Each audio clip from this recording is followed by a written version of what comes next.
한참 후 굉음과 함께 헬기 한 대가 부대 상공에 나타났다. 상황실뿐만 아니라 부대 내의 모든 군인들이 일제히 창밖을 바라보았다. 헬기는 부대 연병장에 사뿐히 내려앉았다. 헬기 문이 열리고 위풍당당한 모습의 한 남자가 내렸다. 그의 어깨에는 별 4개가 빛나고 있었다. 군사령관이었다. 할머니의 큰아들 이태호 군사령관이었다. 헬기에서 내리는 사령관의 모습에 병사들은 모두 압도돼 입을 다물지 못했다. 다음 사연은 김복래 할머니 사연입니다. 이른 아침 김복래 할머니는 설레는 마음으로 버스에 몸을 실었다. 꼬깃꼬깃 접어둔 손자의 사진을 물끄러미 바라보았다. 훈련소에 입대한 지 갓 100일이 넘은 막내 손자 에미를 일찍이 잃고 할머니 손에서 자란 준혁을 보러 가는 길이었다. 눈에 넣어도 아프지 않는 자식이었다. 애지중지 키웠다. 남보다 더 사랑으로 키웠다. 그만큼 애틋한 손주였다. 며칠 밤낮으로 정성껏 준비한 음식들이 보자기에 쌓여 할머니의 옆자리를 차지하고 있었다. 갈비찜, 잡채, 그리고 민준이가 가장 좋아하는 약밥까지. 혹시라도 음식이 상할까 노심초사하며 차창 밖 풍경을 바라보았다. 멀리서나마 준혁이의 얼굴을 볼 수 있다는 생각에 지난밤 설치던 잠도 잊은 지 오래였다. 버스는 굽이굽이 산길을 돌아 최전방 군부대 정문에 도착했다. 면회객들로 보이는 몇몇 사람들이 삼삼오오 모여 있었다. 할머니는 익숙한 듯 능숙하게 출입 절차를 밟았다. 늘 인자하게 맞아주던 위병소 병사의 얼굴도 오늘은 왠지 모르게 딱딱해 보였다. 할머니, 오늘은 면회가 조금 어려우실 수도 있습니다. 병사의 말에 할머니의 가슴이 철렁 내려앉았다. 아니, 무슨 소리요? 지난달에도 왔었는데. 할머니의 불안한 마음을 아는지 모르는지 병사는 고개를 푹 숙였다. 이상했다. 지난달에도 면회를 했는데 오늘은 안 된다는 건 준혁에게 무슨 사정이 생긴 건가 의문이 들었다. 가까운 곳도 아니고 전라남도 끝에서 올라왔다. 버스를 3번이나 갈아타면서 오로지 손주 얼굴 한번 보는 낙으로 온 것이다. 아니, 저쪽 면회객들은 저 군인을 면회하고 있잖아. 왜 우리 준혁이는 안 된다는 겁니까? 저 사병은 오늘 훈련 대상이 아닙니다. 그래서 면회가 이뤄진 겁니다. 준혁은 명단이 나오지 않아 면회가 안 되는 것으로 알고 있습니다. 위병소 병사는 난처해서 어쩔 줄 모르고 있었다. 무슨 일이 있었느냐고 물었더니 아무 일도 없었고 훈련 때문에 그런다는 것이었다. 그러나 군생리에 대해 어느 정도 알고 있는 할머니였다. 직업군인이 가족에 2명씩이나 있었다. 장기간 복무하여 군 생활에 대해 할머니는 아는 게 많았다. 할머니는 준혁에게 혹시 무슨 일이 있었지 않을까 걱정이 되었다. 그래서 가만히 있을 수가 없었다.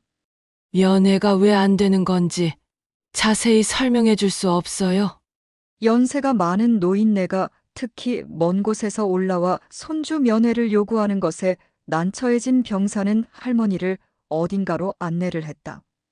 할머니는 저 병사가 뭔가 알고 있는데 말을 할 수 없을 뿐이라는 것을 육감으로 알았다. 도대체 준혁에게 무슨 일이 있었던 걸까? 지난번에 얼굴 봤을 때 긴장은 했지만 달리 이상은 없었던 준혁이었다. 병사의 안내를 받아 도착한 곳은 상황실이라는 팻말이 붙은 건물이었다. 할머니는 조심스럽게 문을 열었다. 실내에는 덩치 큰 군인 몇 명이 컴퓨터 앞에 앉아 있었다. 그중 한 사람이 할머니를 쏘아보듯 쳐다보았다. 계급장을 보니 중이었고 그의 이름은 박도영, 이곳 상황실을 책임지고 있는 젊은 장교였다. 무슨 일로 오셨습니까? 박중희의 목소리는 차갑고 단호했다. 할머니는 손자 준혁의 면회를 왔다고 조심스럽게 말했다. 그 말에 다소 당황한 듯 박중희는 한숨을 쉬더니 싸늘하게 말했다. 할머니, 지금 동계훈련 중이라 면회가 불가합니다. 안내 못 받으셨습니까? 할머니는 납득할 수가 없었다. 아니, 그런 말은 못 들었는데. 저번 달에도 훈련 중이라고 했는데, 연애는 됐었어. 박중희는 할머니의 말을 끊고는 더욱 날카롭게 쏘아붙였다. 규정은 규정입니다. 그리고 할머니, 음식 냄새가 너무 심합니다. 부대 내 규정 위반입니다. 박중희는 곁눈질로 할머니의 보자기를 훑어보더니 인상을 찌푸렸다. 할머니는 잔뜩 위축되어 보따리를 품에 끌어안았다. 할머니, 여기는 이상한 음식들은 반입할 수 없습니다. 다른 사병들에게 피해를 줄 수 있는 음식은 안 됩니다. 할머니는 애써 침착하게 박중희에게 사정했다. 우리 준혁이가 이 음식을 얼마나 좋아하는데요. 멀리서 온 손주인데 얼굴이라도 잠깐 보게 해주세요. 그러나 박중희는 요지부동이었다. 박중희는 양미간을 짚으렸다. 할머니, 안 되는 건 안 되는 겁니다. 그리고 할머니 복장도 여기는 군부대입니다. 아무렇게나 오시면 안 됩니다. 박중희는 할머니의 낡은 옷차림을 위아래로 훑어보며 비웃는 듯한 표정을 지었다. 박중희는 학사장교로 자기보다 계급이 낮거나 배움이 적은 사람들을 경멸하는 사람이었다. 특히 그는 없고 가난한 사람들에 대해 본능적으로 적대감을 가지고 있는 사람이었다. 그는 자신보다 더 많이 배우거나 더 많은 걸 가진 사람 앞에서는 체면도 명예심도 다 팔아먹는 사람이었다. 그래서 부대 내에서도 평판이 몹시 나쁜 장교였다. 박중희의 경멸하는 눈초리에 순간 할머니의 얼굴이 굳어졌다. 평생을 남에게 싫은 소리 한 번 못하고 살아온 할머니였다. 온몸에서 수치심이 밀려왔다. 무시당하고 모욕당했다는 생각에 눈물이 핑 돌았다. 뭐라고요? 내가 지금 옷차림 때문에 복장도 어지간해야지요. 여기는 대한민국 군인이 국가를 지키는 신성한 곳입니다. 아무리 민간인이라도 기본적인 예의는 지켜줘야 하지 않습니까? 아니, 얘 옷이 어쨌어요? 깨끗하게 세탁해서 입고 온 옷을 가지고 그러면 더 이상 어떻게 입고 오라는 겁니까? 다른 면회객들도 보면 슬리퍼에 면티를 입고 온 사람들도 수두룩하더만. 할머니는 더 이상 말을 잇지 못했다. 보따리에 싸온 음식들이 더욱 차갑게 느껴졌다.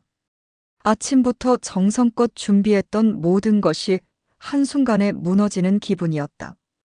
그렇지만 그대로 물러날 할머니가 아니었다. 자식 둘을 군대에 보낸 군인의 어머니이기도 했다. 다른 건 몰라도 군 생활에 대해서는 누구보다 더 잘 알고 있었다. 시골 노인네 취급당 할 만큼 무식하지 않았다. 박중희의 무례한 행동에 참다 못한 할머니는 손을 부들부들 떨며 가방에서 휴대폰을 꺼냈다. 당신이 뭔데 나를 이렇게 모욕하는 거야? 당장 우리 작은아들한테 전화해서 말해야 쓰겠다. 박중희는 할머니의 행동을 비웃듯이 바라보았다. 누구에게 전화하든 마음대로 하세요. 규정은 변하지 않습니다. 박중희는 할머니의 옷 입은 것 등을 봐서 빽이 있어봤자 별 볼 일 없을 것으로 생각했다. 어디 소령이나 하나 알고 있을까 속으로 비웃는 표정이었다. 그런 박중희의 시건방진 태도를 본 할머니는 작은 아들을 찾아 망설임 없이 통화 버튼을 눌렀다. 신호음이 몇 번 울린 뒤 익숙하면서도 듬직한 목소리가 들려왔다. 어머니, 무슨 일이십니까? 할머니는 떨리는 목소리로 박중희에게 당한 모욕을 설명했다.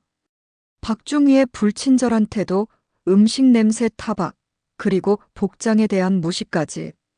할머니의 목소리는 분노와 서러움으로 가득 차 있었다. 전화를 끄는 아들의 목소리는 평소와 달리 싸늘하게 가라앉아 있었다. 어머니, 걱정 마십시오. 제가 지금 당장 그리로 조치하겠습니다. 할머니는 아들의 말을 듣고서야 조금 안심이 되었다. 박중희는 여전히 냉소적인 표정으로 할머니를 비웃고 있었다. 그래, 백 좀 쓰셨어요?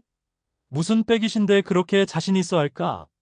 할머니, 신성한 군대에 와서 갑질하고 싶은 겁니까? 사회에서나 통하는 그런 백질은 군대에서 소용없어요. 세상 좀 알고 사세요. 꼭 똥인지 된장인지 먹어봐야 아는 거예요. 그쪽은 나이 든 사람을 우습게 여기는 모양이군.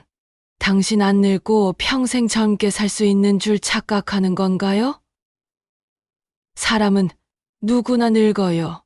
노인들을 너무 괄시하지 마요. 나중에 두고두고 후회하게 될 겁니다. 잠시 시간이 흐르고 좀 있다가 상황실로 전화가 왔다. 행정병이 박중희에게 전화를 바꿔줬다.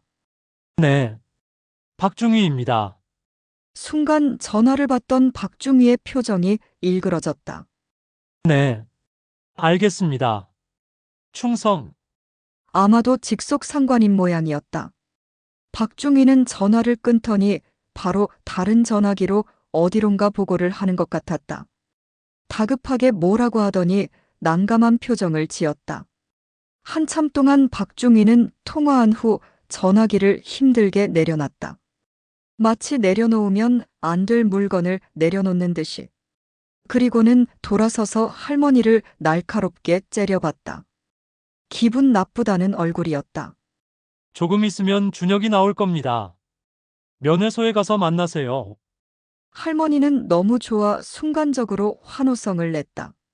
중위의 긴 한숨의 의미가 행정병들에게도 옮겨졌다. 무거운 분위기가 감돌았다. 할머니는 면회소로 갔다. 10여 분 정도 기다리니까 준혁이 이쪽으로 걸어오고 있었다. 준혁이 씩씩한 모습으로 나타나 준 것만으로도 할머니는 눈물이 났다. 준혁의 두 손을 잡고 할머니는 한참을 울었다. 준혁은 그런 할머니의 마음을 너무도 잘 알고 있었다. 자신을 어릴 때부터 키워주신 할머니였다. 그 은혜가 하늘 같아서 평생 잊을 수가 없는 것이다. 엄마의 젖도 제대로 못 먹고 자난 자신을 유별나게 귀여워하고 올바르게 키워주신 할머니다. 할머니의 건강한 모습을 보니 마음이 다소 놓였다. 할머니는 싸가지고 온 음식들을 꺼내놨다. 준혁이 환한 미소로 음식을 맞아줬다. 네가 좋아하는 음식들이다. 천천히 많이 먹거라. 할머니도 드세요. 난 안 먹도 배부르구나. 준혁이가 잘 먹는 것만으로도 행복하다. 저번 면회 때 개걸스럽게 먹던 준혁이와는 다소 달라 보였다. 뭐랄까 먹는 게 좀 이상했다. 약간 한쪽 이로 씹는 게 불편해 보였다. 준혁아, 너 오른쪽 이가 아픈 데 있니? 아니에요. 괜찮아요. 할머니는 퍼득 느끼는 게 있었다. 손주의 손목 아래도 시퍼런 멍자국이 있었다. 자세히 보면 얼굴에도 멍이 있었던 흔적이 보였다. 할머니는 덜컥 겁이 났다. 준혁이 구타를 당한 것 같았다. 걸어올 때도 다리 한쪽을 절뚝거리는 느낌을 받았다. 준혁이 일부러 자연스럽게 행동하느라 처음에는 숨길 수 있었으나 자세히 보면 알 수가 있었다. 목 뒤에도 멍자국 비슷한 게 있었다. 그런 것은 훈련 중에 생길 수 있는 흔적이 아니었다. 할머니는 두 아들의 군 생활에서 잘 알고 있었다. 준혁아, 너 사실대로 말해야 한다. 너의 삼촌들이 있잖니. 이런 건 사실대로 해야 한다. 할머니, 그냥 조용히 넘어가는 게 좋을 것 같아요. 나 혼자 감당하면 끝날 일인데. 이 할미가 배운 것 없어도 세상 물정은 안다. 군대에서 구타는 있을 수 없다고 너의 삼촌들도 얘기했다. 너만 그런 게 아니라 너희 동료들도 그럴 거 아니겠니? 준혁은 먹던 음식을 내려놓고 한숨을 쉬었다. 절망적인 눈빛이었다. 군대에 삼촌 둘이나 있지만 그분들의 도움 없이 군 생활을 해내고 싶었고 또 그럴 자신도 있었다. 그런데 자대 배치 이후부터 준혁의 각오는 물거품처럼 꺼져갔다. 훈련소에서의 뼈저린 훈련을 이겨낼 수 있었던 것도 자대에 배치되면 일반적인 군인이 되는 것으로 알았다. 그래서 기대가 컸다. 자대에 배치된 첫날부터 준혁의 군대 생활을 시험대에 선 것이었다. 너 앞으로 내무반에서 신발 담당하고 대걸레도 담당한다. 알았나? 네, 알겠습니다. 그렇게 하여 준혁은 신발 정리와 바닥 물 청소 담당이 되었다. 그런데 그게 준혁의 운명을, 아니 그 부대의 운명을 뒤바꿀 줄은 그때까지 아무도 몰랐다. 자대에서는 훈련소 때보다 편할 줄 알았던 준혁은 이틀 만에 자대가 훨씬 힘들다는 것을 알았다. 그래서 의욕이 많이 상실되었다. 훈련병 때는 무조건 몸으로 때우면 되었는데 자대는 내무반 생활이 힘들었다. 아래는 없고 위로만 선임들이 있어서 어떤 때는 숨조차 제대로 쉬기 어려웠다. 야, 이거 신발 누가 담당이야? 네, 이등병 이준혁. 야, 새끼야. 네 눈에 슬리퍼 널려 있는 거 안 보여? 그것만으로 끝나지 않았다. 재수 없는 날은 중대 막사 주변 청소를 3-4번씩 할 때도 있었다. 어느 날 대걸레를 적셔 내무반 바닥을 청소했다. 2번에 걸쳐 씻어냈다.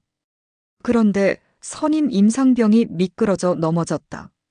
넘어지면서 팔을 바닥에 잘못 접질려서 뼈가 금이 갔다. 의무대로 옮겨져 후송까지 가야 했다.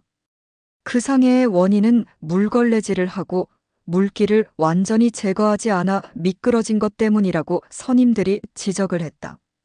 임상병은 사단 의무대까지 후송 가서 엑스레이를 찍고 석고붕대를 하고 왔다. 그 일로 임상병에게 준혁은 원수가 되었다. 무슨 일만 생기면 준혁을 불러 조지고 온갖 핑계로 준혁을 닥달했다. 어떤 때는 휴식 시간에 준혁을 불러내 임상병과 그 동기 몇 명이서 성적인 장난을 쳤다. 팬티만 입혀놓고 30cm자로 준혁의 성기를 때리는 장난질을 했다. 그에 대해 준혁이 한 거를 하니까 집단으로 두들겨 팼다. 그로 인해 준혁은 갈비뼈 하나가 부러지고 얼굴과 온몸에 타박상이 심해서 제대로 걷지를 못할 지경이었다. 그런데도 임상병 등 선임 몇 명은 계속 준혁을 갈구고 놀려댔습니다. 때로는 다리를 걸어 넘어뜨리거나 씨름하자고 덤벼들어 수도 없이 엎어치기로 바닥에 눕혔다. 온몸에 타박상을 입고 하루는 의무대에 갔다. 의무대 병장이 준혁의 상태를 보고 구타 사건으로 보고를 했다. 중대장은 구타 보고를 받고 즉시 진상조사를 소대장에게 시켰다. 그 소대장이 바로 박중이었다. 그렇지만 소대장은 사건을 흐지부지 별다른 내용 없이 서로 씨름시합하다가 난 상처라고 엉터리로 보고를 했다. 중대장은 그 말을 믿고 상부에 구타 보고를 하지 않았다. 그 일이 있을 후로 준혁은 의무대에 함부로 가지 못하게 되었다. 의무대에 치료받을 일이 있으면 소대장의 허락을 받도록 했다. 준혁의 소대 생활은 지옥처럼 변해갔다. 하루가 멀다 하고 고참들의 짓궂은 장난과 집합에 하도 많이 땅바닥에 머리박기를 해서 정수리가 함몰되기까지 했다. 그 통증은 준혁이 군제대를 할 때까지도 계속되었다. 박중희는 자기 소대원들이 준혁을 구타한 사실을 잘 알았으면서도 구타 보고를 허위로 했다. 그리고 구타자들을 편애하는 행동으로 은연중에 준혁을 사지로 내몰고 있었다. 박중희는 준혁의 삼촌이 같은 사단의 연대장으로 있는 줄 몰랐다. 그 어름한 시골 노인네한테 그런 아들이 있는 줄은 상상도 못했다. 그런데 막상 연대장이 이쪽 연대장에게 전화 한 통화하니까 바로 면회를 내어줄 수밖에 없었다. 다른 곳의 대령도 아니고 같은 사단의 연대장이었기 때문에 박중희의 직속 상관들도 두려워했던 것이다. 그러기 때문에 박중희는 준혁이 더 괘씸했던 것이다. 한편 손주의 구타건으로 마음이 불안해진 할머니는 준혁을 그대로 놔두었다가는 무슨 큰일을 당할 수 있겠다는 생각에서 준혁을 달래어 봤다. 준혁아, 네가 용기를 내서 이 사실을 알려야 한다. 다른 병사들도 너 같은 경우가 많을 거다. 너뿐만 아니라 그들을 위해서라도 알려야 한다. 이것은 너의 삼촌들 말대로 인격말살이자 살인행위가 될 수도 있는 거란다. 준혁은 할머니의 깊은 속뜻을 모르는 게 아니었다. 자신이 용기를 내서 이 사건을 공론화하여 구타에 대한 현실적인 대책을 마련하게 하자는 취지였다. 할머니는 두 자식을 군인으로 키웠기 때문에 군에 대한 애정도 남달랐다. 그런 할머니의 취지를 배반하는 건 도리도 아니었고 또 비겁한 행위였다. 비겁하게 살지 말자는 게 준혁의 좌우명이기도 했다. 그런데 어느 순간부터 자신이 비겁자가 되어 있는 것을 알고 절망했다. 당당했던 자신감이 고작 내무반 군기에 잡혀 사라졌다는 게 너무 한심했다. 그런 신념을 가지고 세상에 큰일을 어떻게 해나가겠나. 벌써부터 시류에 타협하는 비겁자가 되어선 안 되는 것이다. 준혁은 나름 할머니의 말뜻을 알아들었다. 그에 대한 대비를 해두겠다고 다짐했다. 면회가 끝난 후 할머니가 위병소를 지나치는데 뒤에서 박중희가 뭐라고 했다. 그 말에 위병소 병사들이 웃었다. 그것은 비웃음이었다. 가뜩이나 손주의 구타 행위를 알게 된 할머니는 화가 머리끝까지 났다. 이 버릇없는 인간들아. 어디서 노인을 두고 함부로 말장난을 하는 거냐? 이봐요. 할머니, 대령님 빽이 너무 무서워서 내가 돌아가실 뻔했잖아요. 대령이면 엄청 높은 건 줄 착각하나 봐. 내 형님도 대령올시다. 어디 가서 대령 가지고 빽 있는 척 좀 그만하자고요. 이런 고약한 작자들 봤나? 내가 언제 빽 쓴다고 했냐? 잘못된 것을 바로 잡자는 것이었지. 노인네라고 봐줬더니 엄청 야가 빠졌더라고. 내 뒤통수를 치다니 그러고도 손주의 군 생활을 안심할 수 있겠어요? 내가 준혁이 소대장이 올시다. 그 말에 할머니는 쓰러질 뻔했다. 다른 사람도 아니고 직속 상관이 저놈이란 말이었다. 군체제를 잘하는 할머니는 걱정이 커졌다. 간단한 일이 아니었다. 그래서 할머니는 자신이 긁어부스럼을 만든 건가 자책했다. 하루 왼종일 붙어 있을 수 있는 소대장이 저놈이라니 이건 묵과할 사안이 아니었다. 뭔가 불길한 예감이 들어 돌아갈 수가 없었다. 할머니는 하는 수 없어 이번에는 큰아들에게 전화를 했다. 네, 어머니. 무슨 일이세요?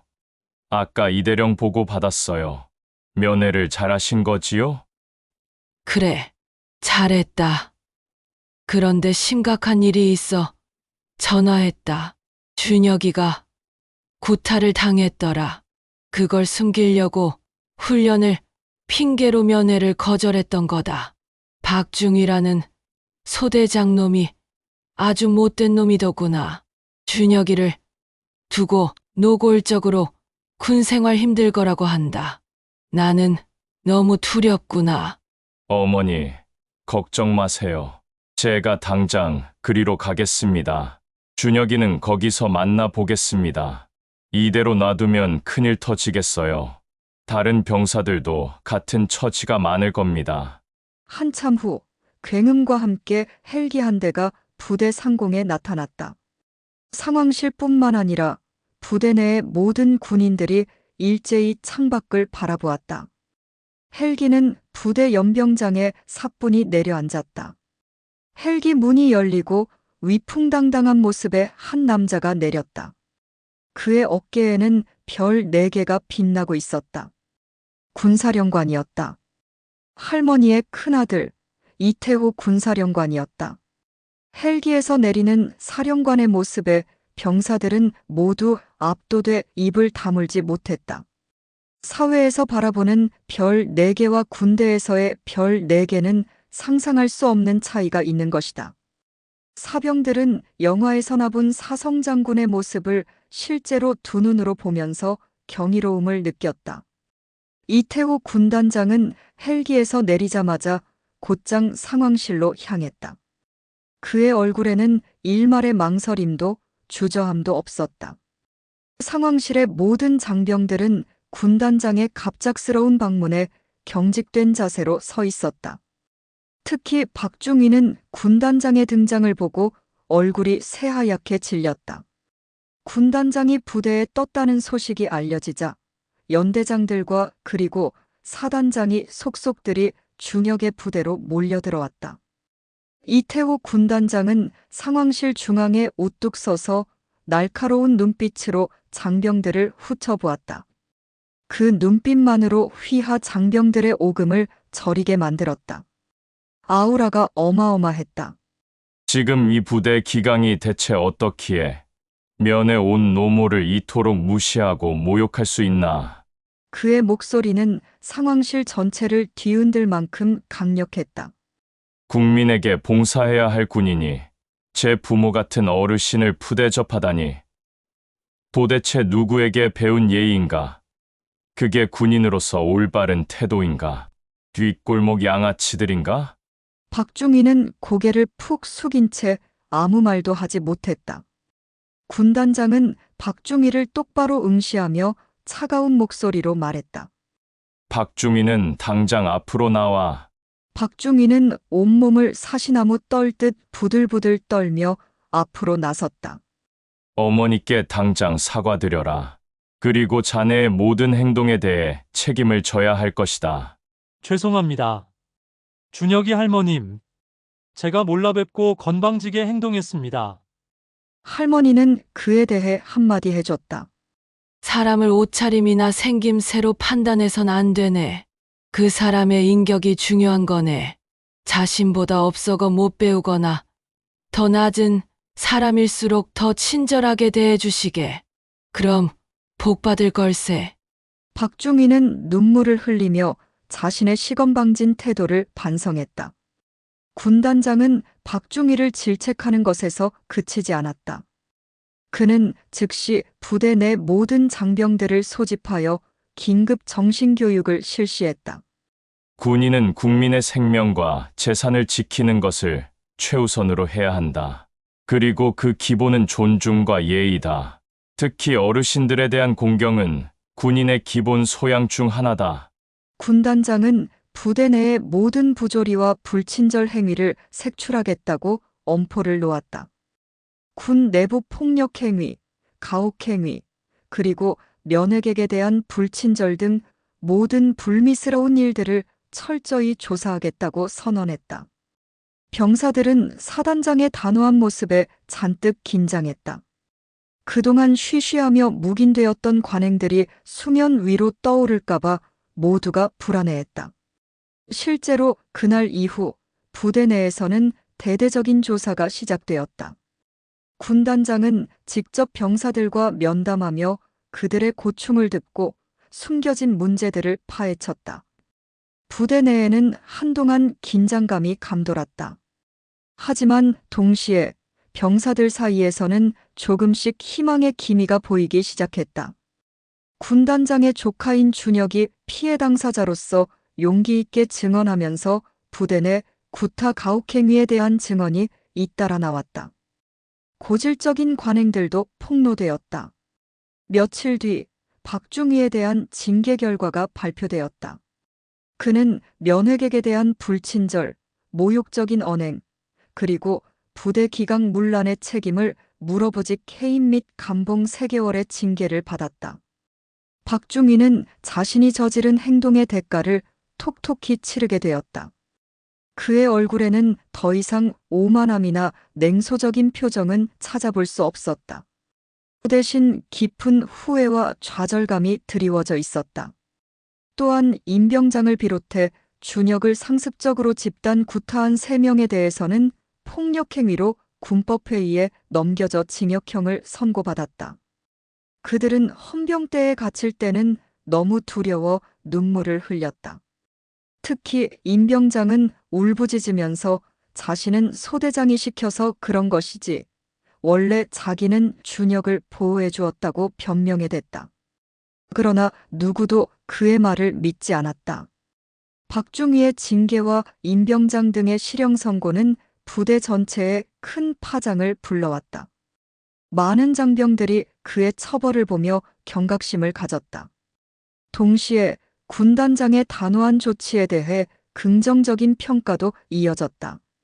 앞으로는 이와 같은 불미스러운 일이 발생하지 않을 것이라는 기대감이 형성되었다. 할머니의 손자 준혁이도 영향을 받았다. 그동안 알게 모르게 당했던 부당한 대우와 불합리한 상황들이 재조명되었다. 군단장의 지시로 준혁이는 보직을 바꾸게 되었다. 그는 행정병으로 보직을 변경하여 비교적 자유로운 환경에서 근무하게 되었다. 새롭게 시작하는 군 생활에 대한 기대감이 그의 얼굴에 드리워졌다. 그리고 밝혀진 것은 준혁의 보직이 원래 행정병으로 되었던 것을 소대장이 소총수로 바꿔버렸던 것이다.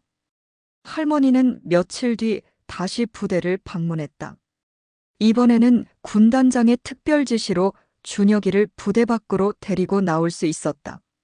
할머니는 준혁이의 손을 잡고 따뜻한 순대국밥을 먹으러 갔다. 준혁이는 이전과는 달리 한결 편안해 보이는 얼굴이었다. 할머니는 준혁이의 어깨를 토닥이며 말했다. 우리 손주. 이제 힘든 일 없이 편하게 군 생활해야지. 준혁이는 할머니의 따뜻한 손길에 눈시울을 붉혔다. 할머니, 죄송해요. 저 때문에 힘든 일 겪게 해드려서. 할머니는 고개를 저었다. 아니야. 괜찮어. 덕분에 우리 손주 더 좋은 곳으로 옮겼으니 됐지 뭐. 부대에는 변화의 바람이 불기 시작했다. 군단장의 엄격한 지침 아래 장병들은 더욱 친절하고 예의 바르게 변했다. 면회객들을 대하는 태도도 확연히 달라졌다. 더 이상 차가운 표정이나 무시하는 듯한 언행은 찾아볼 수 없었다. 할머니의 용기 있는 행동이 작은 나비 효과가 되어 부대 전체에 긍정적인 영향을 미친 것이다.